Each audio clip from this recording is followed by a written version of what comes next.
Salut, aujourd'hui on revient vers vous pour vous parler de l'échec. Comment valoriser ses échecs, rebondir d'échec en réussite. On va le faire avec Gilles Babinet, champion numérique auprès de la Commission européenne. Salut Gilles. Salut.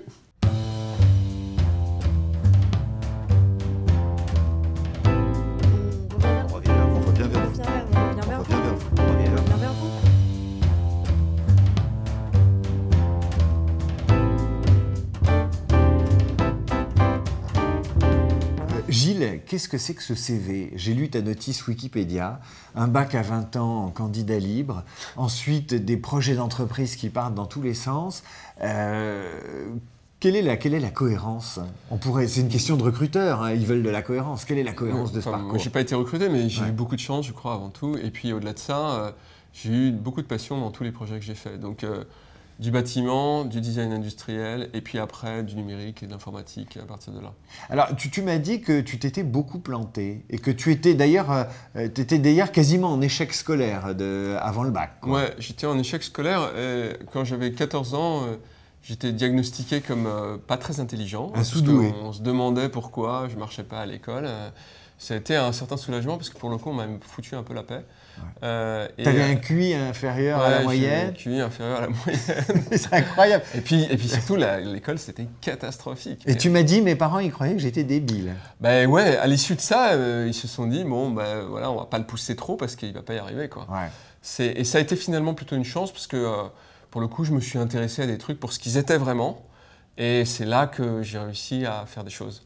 Alors, tu m'as dit que par la suite, tu as créé beaucoup d'entreprises, tu as participé à beaucoup de projets et tu as connu l'échec, et pas mal, souvent. Ouais, beaucoup plus qu'on le croit. C'est-à-dire que moi, j'ai des entreprises qui ont fait des réussites incroyables et où j'ai été au tribunal de commerce pour évoquer le dépôt de bilan.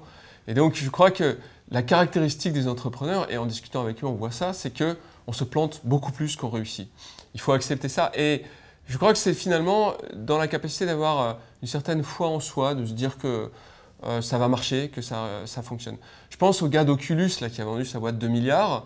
Bah, c'est un petit gars qui a 21 ans, il n'a pas fait d'études. Par contre, il a démonté et remonté des casques de réalité virtuelle en très grand nombre. Ça, pour moi, c'est ça qui fait que ça marche. Comment on fait pour encaisser l'échec? Parce que c'est comme les chagrins d'amour, hein. On tombe. Est-ce qu'il y a une méthode? Ouais, je crois qu'il faut croire en la finalité de ce qu'on fait. C'est-à-dire qu'il faut avoir une passion pour quelque chose. Et il faut y aller à fond et puis se dire que c'est pas très grave, qu'il va y avoir... C'est un peu comme quand on fait un trek en montagne, il y a des jours, il fait dégueulasse et c'est horrible, on souffre, on a mal partout et tout ça. Et puis il y a d'autres jours, on est en haut du Mont Blanc, c'est génial, quoi. Qu'est-ce que tu conseillerais aux gens qui ont des échecs ou des impasses dans leur CV? Comment mettre en valeur ces échecs? Comment en parler? Moi, je pense qu'il faut effectivement en parler. Il faut les regarder comme des choses qui ne sont pas des choses qu'on doit cacher, et comme des choses qui sont positives.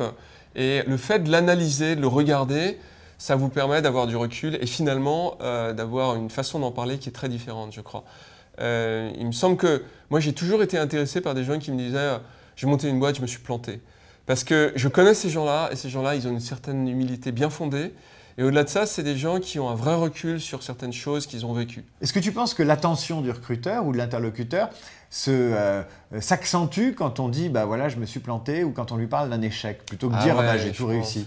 Les bons recruteurs vont tout de suite tilter là-dessus. Ah ouais? Je pense vraiment, parce que ça veut dire qu'on est face à quelqu'un qui a une vraie profondeur, un vrai recul par rapport à ça.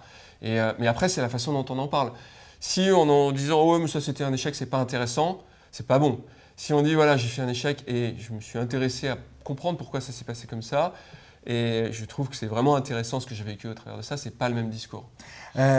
Aujourd'hui, on peut te voir dans des conférences, tu es guest speaker ou talker, comme on dit, et tu prends la parole sur scène.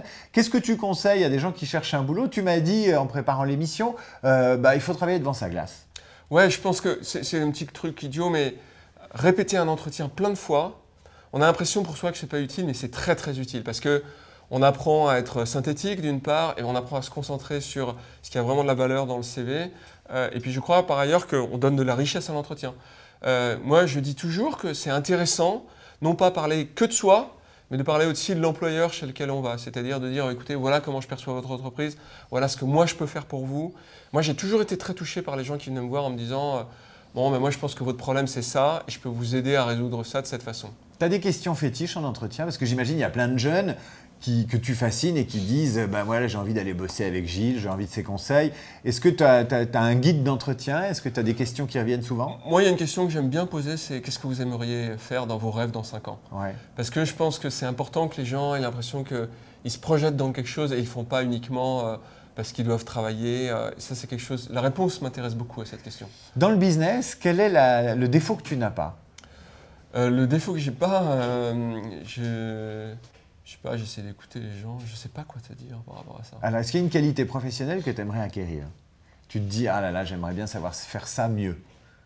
Alors, oui, mais enfin, c'est très technique, c'est que j'aimerais bien pouvoir être meilleur en finance analytique, c'est-à-dire en gestion analytique, avoir une capacité de faire parler les chiffres plus importante. Ah bon? Ouais, mais bon, c'est un petit détail, mais voilà, j'ai jamais pris le temps de travailler ça. Un échec emblématique? Oh, j'en ai plein. C'est vrai? J'en ai plein. Mais c'est surtout des échecs à l'intérieur des entreprises, c'est-à-dire dans la vie des entreprises. Par exemple, je suis parti d'une entreprise qui marchait, et, parce que je n'arrivais pas à m'entendre avec mes associés, et je pense que c'était une très grosse erreur.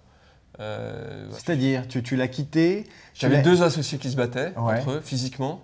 Ils se battaient? Ouais, ils se battaient. Ah ouais, c'est un gros échec, ça. Et qui étaient des gens que j'appréciais. Moi, j'étais patron de la boîte et je suis parti de la société. Et la société a coulé après. Alors que quand je suis parti, le carnet de commandes était plein. 3 conseils à ceux qui cherchent du boulot, notamment dans le numérique. C'est ce qui intéresse pas mal les jeunes aujourd'hui. Et tu es un champion numérique, tu devrais nous dire ça très bien. Alors, 1, concentrez-vous sur l'entretien, répétez-le, ça c'est important.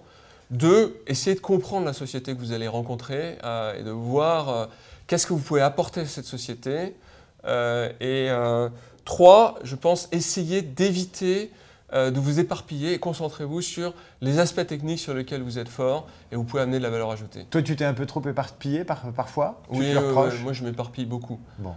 Ouais. Donc il faut se ramasser ensuite. Il faut se rassembler. Oui, il faut se rassembler. Ouais. Merci Gilles. De rien, merci.